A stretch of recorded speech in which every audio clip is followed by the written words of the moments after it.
Je m'interroge ce jour sur la question de l'abandon du projet de réhabilitation totale de la bretelle de la nationale numéro 6 depuis pratiquement 7 ans dans ce pays. Novembre 2019, quelques semaines après la catastrophe survenue au quartier Ngwache, dans la commune de Bafoussam 3, le tronçon qui avait laissé transparaître des fissures sur le bitume s'est effondré suite aux abondantes pluies qui s'étaient abattues sur la ville.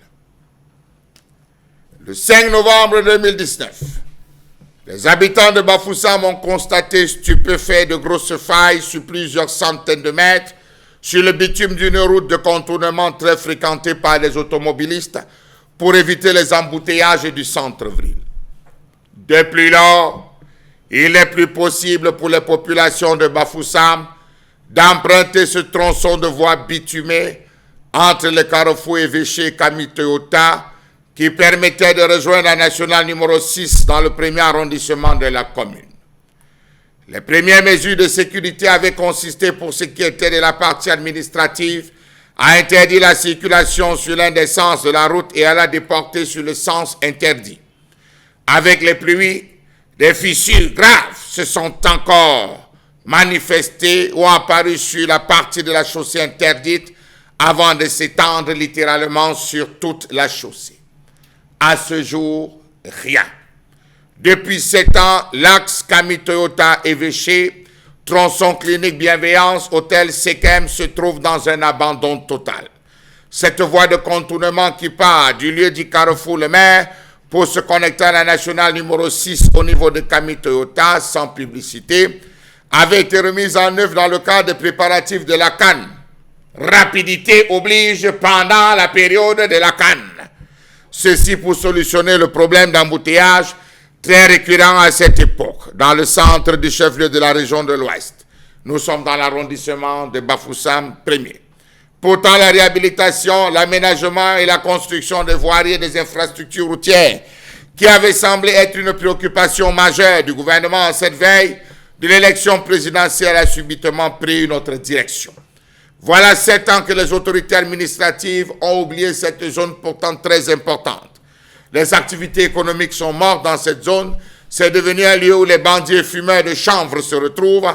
Quelques jours après l'affaissement, on a eu un balai en termes de descente des autorités administratives qui sont arrivées sur le site pour apprécier les dégâts et envisager les solutions. La première fut le bitumage de la déviation, partant du pont évêché pour se raccorder à la nationale peu avant l'entreprise, Kamiteota, puisqu'il faut en parler. Il faut dire que ces administrateurs, lorsqu'ils sont descendus, ils avaient promis que tout devait être fait pour arranger. L'entreprise en elle-même, dans cette zone, s'étant sentie abandonnée, a dû interpeller les autorités de son pays. C'est la raison pour laquelle ce jour, on a fait descendre l'ambassadeur de France au Cameroun, à qui on a présenté la situation, sollicitant si possible que les CDD puissent accompagner, ou alors, on va le dire, le partenariat avec la France puisse pouvoir nous permettre, dans un délai relativement bref, de pouvoir aménager cette avenue. Depuis lors, aucune suite n'a été apportée sur ce tronçon coupé.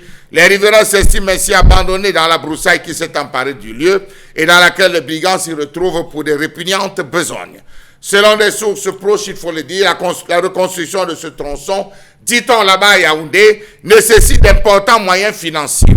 Compte tenu du caractère géologique de cet endroit, parce que notons que la rupture de ce tronçon a été consécutive au glissement du flanc au pied duquel ruisselait un cours d'eau. Dans la reconstruction de cette zone, apparemment, nous sommes dans les 13 milliards de francs CFA qu'il faudra envisager pour pouvoir recommencer à partir du flanc de la colline, aménager déjà la rivière qui passe en dessous, bien aménager, à favoriser à travers des petits ponceaux que l'eau puisse facilement et aisément passer, reconstruire une sorte de mur de soutènement pour pouvoir réaménager cet axe. En attendant, calmez-vous, taisez-vous, souffrez en silence, toutes les activités étant mortes, cherchez un autre endroit dans Bafoussam. Tant qu'on n'a pas les milliards, on ne viendra pas là-bas. Donc, rapidement, trouvez votre carte d'électeur. Trouvez votre carte d'électeur. pour pouvoir modifier les choses et faire en sorte que celui qui viendra puisse rapidement s'occuper des problèmes, les vrais problèmes des Camerounais.